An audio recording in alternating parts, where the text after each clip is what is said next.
2 men were found dead on a hill in Brazil. No injuries, no blood, no signs of violence, nothing stolen, nothing broken. Just 2 bodies lying side by side, wearing formal suits, raincoats nearby, and strange lead masks covering their eyes. Not costumes, not decorations, handmade metal masks, heavy, cold, purpose unknown. The police searched their pockets.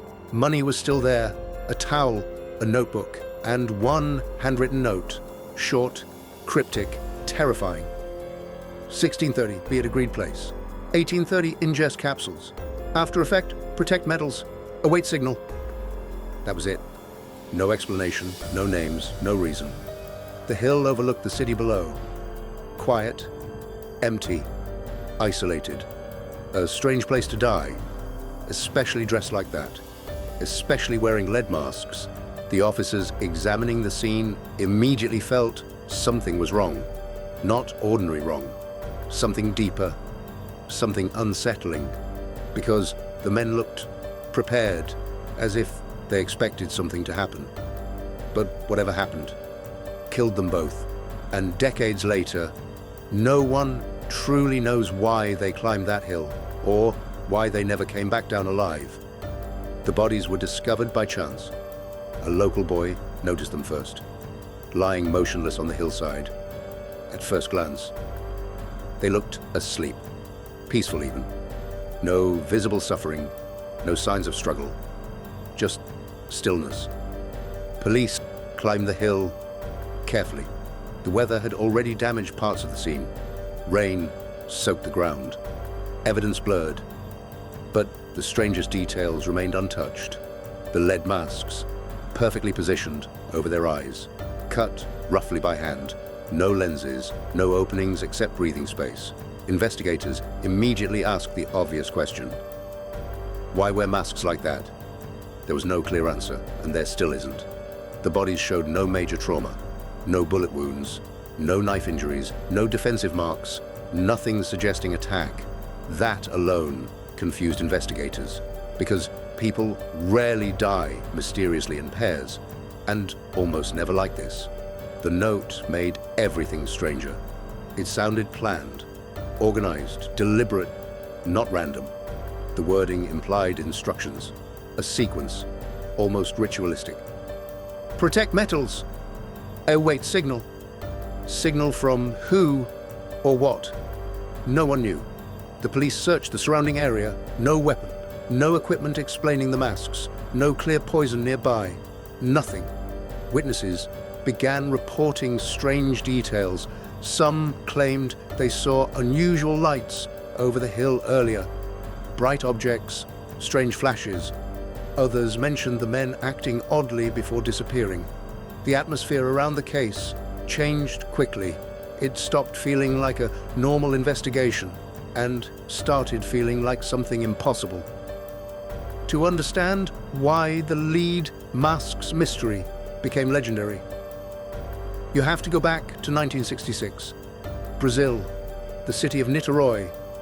The 2 men were named Miguel Viana and Manuel Pereira de Cruz, both electronics technicians, skilled workers, respected locally, not criminals, not drifters, ordinary men with ordinary lives, at least on the surface. But they shared unusual interests, spiritualism, scientific experiments, possibly communication attempts involving supernatural ideas. That detail matters because the investigation would later uncover strange patterns in their behavior. On the day they disappeared, the men told their families they were traveling for business.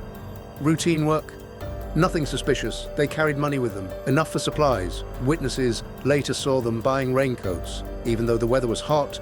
That alone felt strange. Why buy heavy raincoats during warm conditions? Then came another purchase, a bottle of water and capsules. The waitress who served them later remembered something unusual. One of the men appeared nervous, frequently checking the time, as if waiting for something, as if following instructions already planned.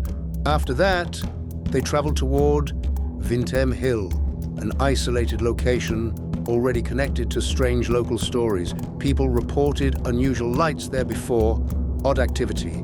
Rumors spread easily around the hill, but rumors alone do not explain death. The men climbed upward, carrying supplies, carrying masks, carrying whatever plan they believed in. And that was the last confirmed time anyone saw them alive. The escalation began after they failed to return home. Families became worried. Hours passed, then longer, no contact, no explanation. Then the bodies were discovered. Everything after that only deepened the mystery. Investigators examined the scene repeatedly. The masks became the center of attention immediately. No one knew why they wore them. That sentence defines the entire case, because every theory crashes into the same question. Why the masks? Lead masks are unusual enough alone, but these were specifically designed to cover the eyes, not the mouth, not the face entirely. Only the eyes. That detail suggested protection. Protection from light, radiation, something visual. Investigators could not agree. Autopsies created more frustration.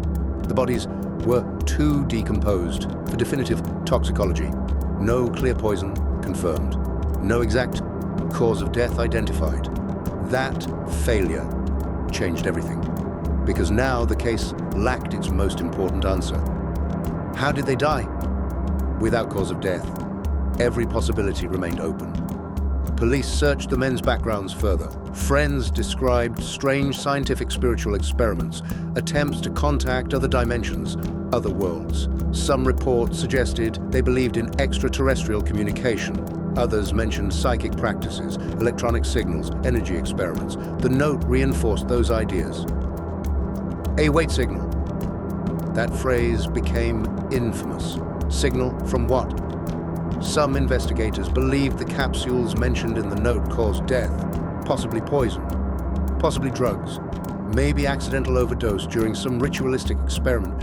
That explanation feels logical. Until you remember the masks, until you remember the hill, until you remember the complete absence of panic or struggle. The men appeared calm when they died, positioned almost deliberately. That detail unsettled investigators deeply. Then the UFO theories exploded. Brazil already carried strong UFO folklore during that period. Witnesses claiming lights over the hill intensified speculation.